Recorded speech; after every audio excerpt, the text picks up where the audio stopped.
내가 인자와 정의를 노래하겠나이다. 새벽을 깨우는 거룩한 기도자 여러분, 말씀의 영광 앞에 서서 여러분의 기도 소리가 주 안에서 힘있기를 소망합니다. 오늘 우리가 읽어갈 하나님의 말씀은 시편 101편입니다. 이제 제4권의 마지막 단락 101편부터 106편까지의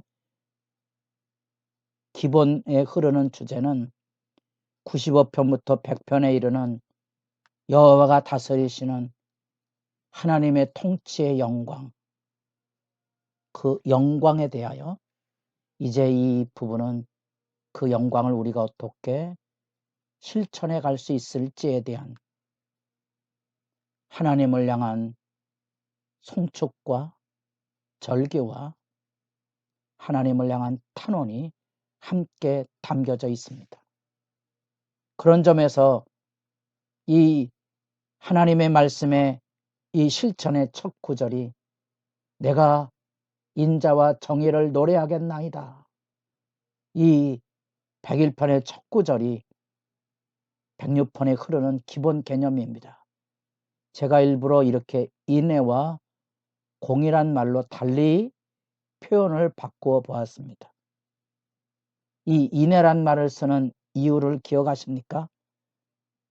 반복해서 히브리어의 인애란 말은 헤세드라는 개념인데 우리의 그냥 자비라는 개념보다는 그 밑바탕에 담겨져 있는 기본 개념이 하나님께서 자격 없는 자들을 값없이 사랑하사 선택하시고 구원하시고 돌보시는 언약적인 영원한 사랑을 표현하는 개념이 인애 헤세드입니다.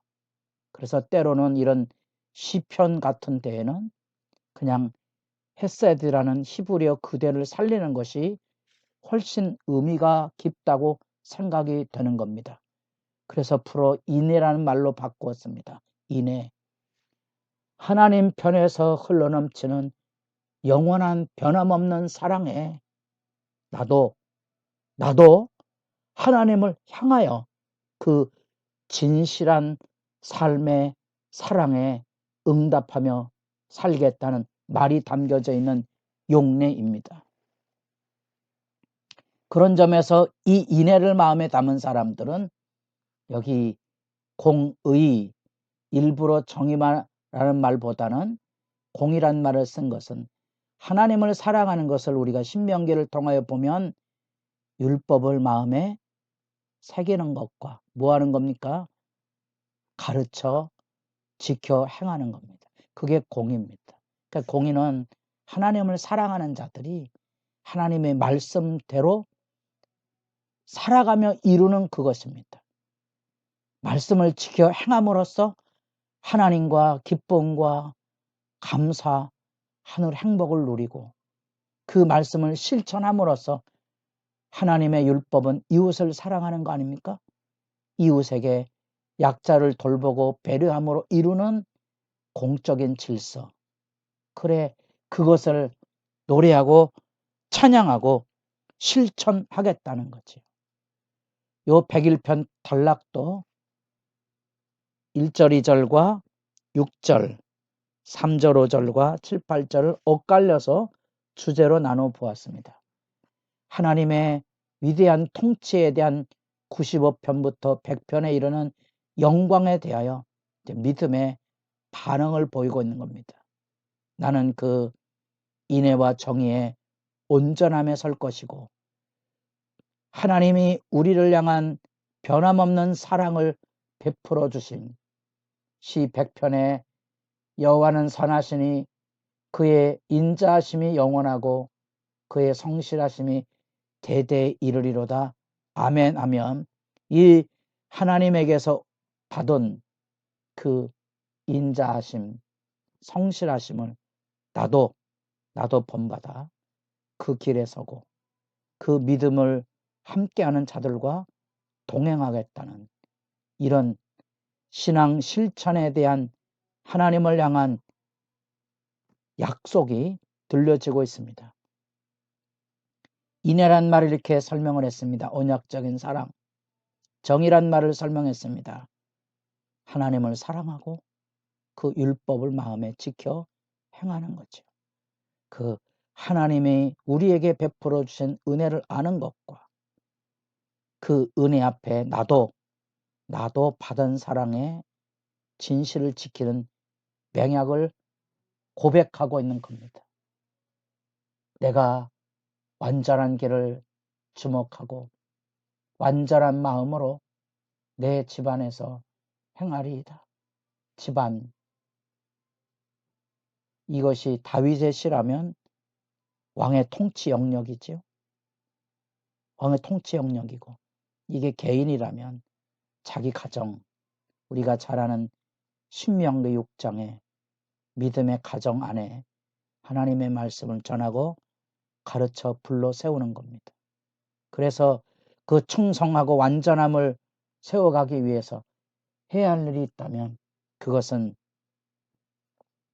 악을 응징해내는 겁니다. 내 눈이 이 땅에 충성된 자를 살펴 나와 함께 살게 하리니 완전한 길에 행하는 자는 우리 안에 악을 척결해내고 믿음 앞에 신실한 사람들과 동행하겠다는 거고요. 이제 그 구체적인 실천은 이렇게 악을 척결하고 거짓을 청산하겠다는 결연한 서약과 맹약의 기도를 하는 겁니다. 척결 대상은 배교자죠. 그래서 나는 비천한 것을 내 눈에 두지 아니할 것이고 배교자들의 행위를 내가 미워하오니, 그래서 배교자들 그 우상 숭배로 이루어지는 사악함을 청산하고 이 우상 숭배하는 자들이 자행하고 있는 이웃을 사랑하지 못하고 헐뜯고 오만해서 분쟁을 일으키는 것을 입을 봉하듯이 그들을 척결할 것을 서약하고 있고요. 거짓을 말하는 사람, 어리석고 태만한 자들을 잘라내서 내 눈앞에서 아침마다, 기억나십니까? 이사야 50장. 아침마다 주의 말씀에 귀를 열어 듣는 자, 제자의 혀를 가져야 이 악의 현실에 대해 무릎 꿇지 아니하고 믿음의 선한 싸움을 싸울 수 있다는 사실입니다. 그래서 거짓말하는 자는 내 목전에 서지 눈앞에 두지 못할 거고 아침마다 악인들을 진멸할 것이고, 그래서 얼마나 결연한 서약과 맹약의 의지를 가지는지 5절에도 진멸, 척결하는 것과 8절에도 진멸, 척결에 대한 이야기를 하고 있다는 겁니다. 이것이 하나님의 율법에 대한 구체적인 실천이고 빛 가운데로 서야 될 하나님의 백성의 도리이고, 하나님의 교회가 악은 그 모양이라도 버릴 만큼 하나님 앞에서 하나님의 말씀의 법에 거짓이 용납되지 아니하도록 순전한 믿음의 싸움이 필요하다는 것입니다. 돈을 숭배하고 섬김이 아닌 권력의 우위를 말하고 있는 이 세상의 악습을 그 싹을 잘라내는 것처럼 모든 재직들이 제일 먼저 해야 할 일은 종처럼 엎드리는 일로 섬기는 일과 교회에 가난한 자들이 없도록 돈이 아닌 자발적인 헌신과 드림을 통하여 그 복된 풍성함으로 주님의 일 하는 법을 우리가 배워야 할 것이고 우리가 실천해야 될 것입니다. 그것이 바로 완전의 추구고 하나님의 진실하신 사랑과 하나님의 말씀의 법을 마음에 지켜 행함으로써 악의 사람들과 악의 풍습, 이 우상숭배 돈과 권력을 숭배하고 있는 것들을 내 마음 안에, 내 눈앞에, 그리고 여호와의 성 왕이라면 왕의 통치 영역 속에 척결하고 끊어내고 진멸해야 하는 거지.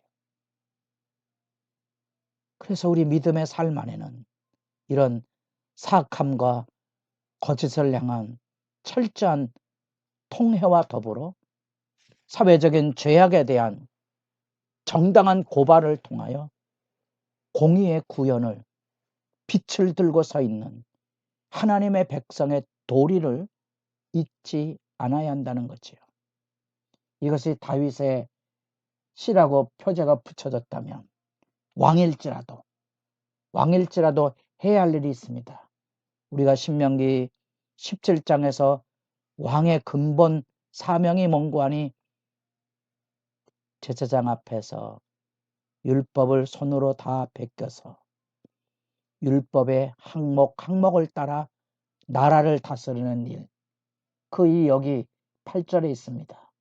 아침마다 그렇게 말씀에 매일의 묵상을 통하여 내가 이 땅의 모든 악인을 멸하리니 악을 행하는 자는 여호와의 성에서 다 끊어지리로다. 여러분도 여러분의 삶의 자리, 우리가 섬기는 교회를 돌아보시고 이 선연한 하나님의 인자와 정의를 노래하겠다는 거룩한 기도, 그 기도의 실천이 아름답기를 바랍니다.